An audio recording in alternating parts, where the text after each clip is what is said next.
ስልክሽን እያየሽ ቴክስቱን ስትጠባበቂ የሚልከው ቴክስት ግራ ያጋባሻል።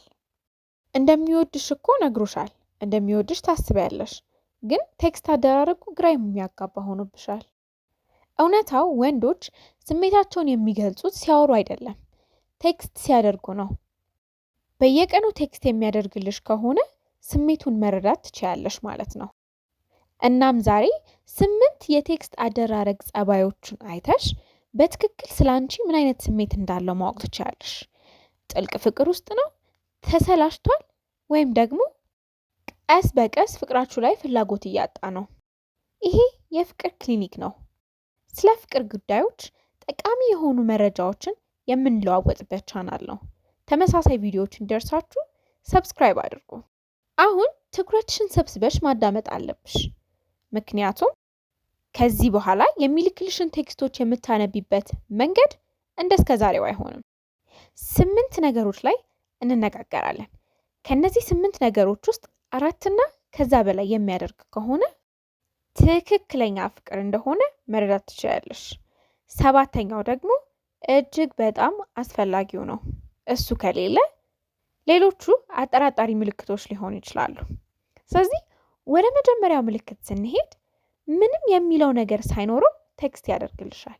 ይሄ ማለት ምን እያደረግሽ ነው? ምግብ በላሽ ወይ? ቤት ገባሽ ወይ? እያለ ምንም የሚነግርሽ ነገር ወይ የሚጠይቅሽ ነገር ሳይኖር እንደዚህ ዝም ብሎ አይነት ጥያቄዎችን የሚጠይቅሽ ከሆነ በቴክስት ይሄ ቀላል ነገር አይደለም። ይሄ ማለት ያ ወንድ ከአንቺ ጋር ቀጣይነት ያለው ግንኙነት ይፈልጋል ማለት ነው። አንድ ወንድ ምንም ምክንያት ሳይኖረው ለሰው ቴክስት ሊልክ አይችልም። ምንም ምክንያት ሳይኖረው የሚልሽ ነገር የሚነግርሽ ነገር ሳይኖረው ቴክስት የሚያደርግልሽ ከሆነ ምክንያቱ አንቺ ነሽ ማለት ነው። አንቺን ፈልጎሽ ነው። ስለዚህ ይሄ በትክክል እንደሚወድሽ የሚያሳይሽ ነገር ነው። ሁለተኛው ቴክስት ቶሎ ይመልሳል። ካልመለሰም ለምን እንዳልመለሰ ያብራራልሻል። ቴክስት የምትላላኪው ወንድ ወይ ሜሴጅ የምትላላኪው ወንድ ዝም ብሎ ሲጠፋብሽ ወይ ደግሞ ቴክስት ልከሽለት መልስ ሳይሰጥሽ ሲቀር ምንም የማይመስለውና ግድ የማይሰጠው ከሆነ ለምሳሌ ለ6 ሰዓት ምንም መልስ ሳይሰጥሽ ዝም ብሎ ድንገት ደግሞ ምንም ነገር እንዳልተፈጠረ መልስ የሚመልስልሽ ከሆነ ይህ ልክ አይደለም። ወይ ቴክስት ያደርግልሻል፣ ይነግርሻል የሆነ ነገር እያረኩ ነበር፣ ይቅርታ ዛሬ በጣም ስራ በዝቶብኝ ነበር የኔ ፍቅር፣ ወይም ደግሞ ወዲያውኑ በኋላ ቴክስት አደርግልሻለሁ ብሎ ቴክስት ይልክልሻል። አለበለዚያ ግን ምንም የማይልሽ ከሆነ እነዚህን ነገሮች ማያደርግ ከሆነ ይሄ ለአንቺ ክብር እንደሌለው ነው የሚያሳየው። ምንም ከአንቺ ጋር ምንም አይነት ስሜት እንደሌለው ነው የሚያሳየው እና ዝም የሚል ከሆነ ካለምንም ማብራሪያ ብዙ ግድ የምትሰጪው ነገር አይደለሽም ማለት ነው። ለሱ ቦታ የለሽም። እሱን ነው የሚያሳይሽ። ነገር ግን እውነተኛ ስሜት ካለው ደግሞ ያስጨንቀዋል። ዝም ማለቱ ስለሚያስጨንቀው ወይ በኋላ እናወራለን ይልሻል፣ ወይ ቢዚ የሆነበት መመለስ ማይችልበትን ምክንያት ይነግርሻል ማለት ነው። 3ኛው ትንንሽዬ ነገሮችን የነገርሽውን ነገሮች ያስታውሳል። ለምሳሌ የሆነ ጊዜ የምትወጁን ምግብ ነግረሹ ሊሆን ይችላል። በጣም የሚያስጨንቅሽን ስራ ላይ በጣም የሚያስጠላሽን የስራ ባልደረባሽን አውርተሽለት ሊሆን ይችላል ማን እንደሆነ ወይ ማን እንደሆነች። ወይም ደግሞ ትላንትና ራስ ምታት አሞሽ ከነበረ ስለ ራስ ምታቱ ነግረሹ ሊሆን ይችላል እና ከሆነ ቀናት በኋላ እንዴት ነው ተሽሎሻል እንዴ ብሎ ይጠይቅሻል። ወይ ደግሞ በነጋታው እንደዛ ብሎ ይጠይቅሻል። ይሄን የሚል ከሆነ ያዳምጥሻል ማለት ነው በትክክል። ወንዶች ደግሞ የሚያዳምጡት በትክክል የሚያዳምጡት ቦታ የሚሰጧትን ሴት ነው። ስለዚህ ይሄም ነገር ካለ ስለሱ በጣም ትልቅ ነገር ለመረዳት ያግዝሻል ማለት ነው። 4ኛው ቶሎ ቶሎ ነው ቴክስት የሚያደርግልሽ። በአንዴ 2 ቴክስት ምናምን ይልክልሻል። ለምሳሌ ቴክስት አድርጎልሽ አንቺ መልሰሽ ምንም መልስ ያልሰጠሽው ከሆነ ሌላ ይልክልሻል። ይሄ ነገር በጣም ትልቅ ነገር ነው። በጭራሽ እንደ ቀላል መታየት የለበትም። አንዴ ልኮልሽ ዝም ብለሹ ድጋሜ ሌላ ቴክስት ከላከልሽ ያንቺን አቴንሽን ይፈልጋል ማለት ነው። እና ደግሞ ያንቺን አቴንሽን መፈለጉን ላለማሳየት እየሞከረ አይደለም፣ ለማሳየት አልፈራም ማለት ነው። ኬር የማያደርግ ግድ የማይሰጠው ወንድ በጭራሽ ቴክስት አድርጎልሽ ሳትመልሽ ይቀርተሽ 2ኛ ቴክስት ሊልክልሽ አይችልም። የራሱ ኢጎ ያንን ነገር እንዲያደርግ አያደርገውም። ስለዚህ ቴክስት አድርጎልሽ ሳትመልሽ መልሶ ድጋሚ ሌላ ቴክስት ምነው ዝም አልሽ ወይም ደህና ነሽ ወይ ምናምን ብሎ የሚልክ ከሆነ ይሄ እንደ ሌላ ትልቅ ምልክት መታየት የሚችል ነገር ነው። አምስተኛው ቴክስቱ ቀጣይነት ያለው ነው። የሆነ ቀን በጣም አሪፍ አውርቶሽ በሌላ ቀን ደግሞ ዝግት የሚያደርግሽ ቅዝቅዝ የሚል አይነት አይሆንብሽም። ሁል ጊዜ በቃ ተመሳሳይ ነው፣ ሁሌም አለ። ቴክስት መላኩ ብቻ ሳይሆን ቴክስት የሚያደርግበት ስሜትም ተመሳሳይ ነው። ለምሳሌ ሁል ጊዜ በጣም ኤክሳይትድ ሆኖ በጣም ደስተኛ ሆኖ ከሆነ ቴክስት የሚልክልሽ ሁል ጊዜም ተመሳሳይ አይነት ቶን ነው የሚኖረው። ግን አንዴ ቀዝቀዝ አንዴ ከፍ ያለ እንደዛ የሚያደርግ ከሆነ ጥርጣሬ ሊገባሽ ይገባል ማለት ነው።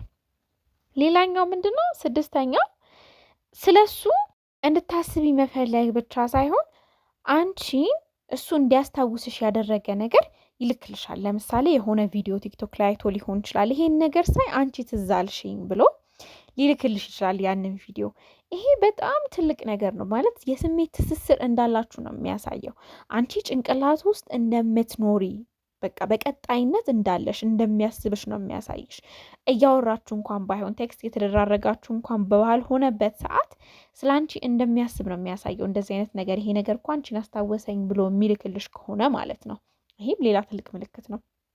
ሰባተኛው ወሬውን ቁርጥ የሚያደርግ ቴክስት አይልክም። ወሬው እንዲቀጥል ይፈልጋል። ለምሳሌ አንቺ ደክሞኛል ካልሽ በቃ ተኝ ብሎ አይልክልሽም። ረጅም ቀን ነበር፣ ምን ነው እንዴት ሆንሽ፣ እስኪ ንገሪኝ ምንድን ነው ያደከመሽ ብሎ ይጠይቅሻል። ወሬው እንዲቀጥል ይፈልጋል። ቁርጥ ሊያደርገው አይፈልግም ማለት ነው። እያወራችሁ እንድትቀጥሉ ይፈልጋል፣ አንቺን ማውራት ስለሚያስደስተው። ስለዚህ ይሄንንም የሚያደርግ ከሆነ ይሄም በጣም ጥሩና ትልቅ ቆንጆ ምልክት ነው ማለት ነው። ስምንተኛው ምንድነው? መጀመሪያ ቴክስት ያደርግልሻል ወይ ጠዋት ወይም ደግሞ ማታ ከመተኛትሽ በፊት። ሁለት በጣም ስሜትን የሚያቀራርቡ ሰዓቶች ናቸው እነዚህ በቀኑ ውስጥ ማለት ነው። ማለት ምን ማለት ነው? ልክ ከእንቅልፉ ሲነቃ የመጀመሪያው ወደ ጭንቅላቱ የምትመጪው ሰው አንቺ ነሽ ማለት ነው፣ ጠዋት የሚልክልሽ ከሆነ ቴክስት።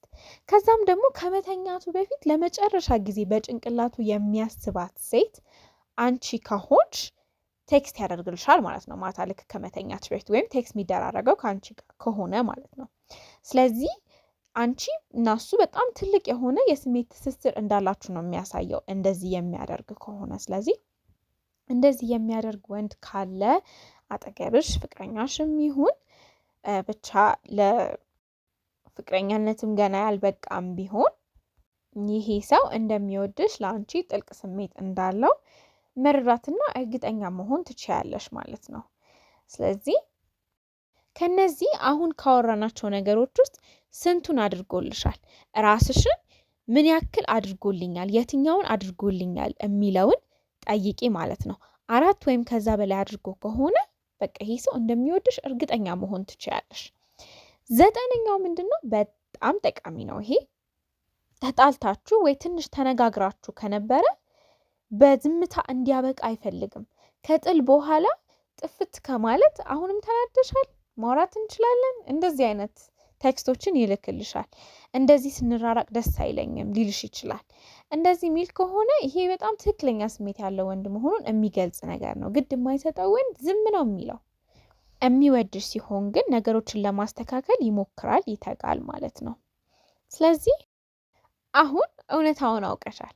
ፍቅር በቃላት ብቻ አይደለም የሚገለጸው፣ በተግባር ቀጣይነት ተግባር ነው።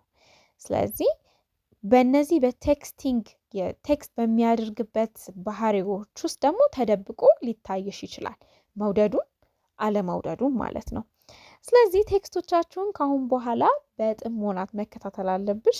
እናም ደግሞ አሁንም መለስ ብለሽ ወደ ኋላ ቴክስት የምትደራረጉትን በማየት መረዳት ትችያለሽ። ቪዲዮን ከወደዳችሁት ላይክ፣ ለምትወዱት ሰው ወይ ለጓደኛችሁ ሼር አድርጉት። ሀሳባችሁና ጥያቄያችሁን ኮሜንት ላይ አስቀምጡልን። ተመሳሳይ ቪዲዮዎች እንዲደርሳችሁ ሰብስክራይብ አድርጉ። በቀጣይ ቪዲዮ እስክንገናኝ ሰላም ሁኑልን።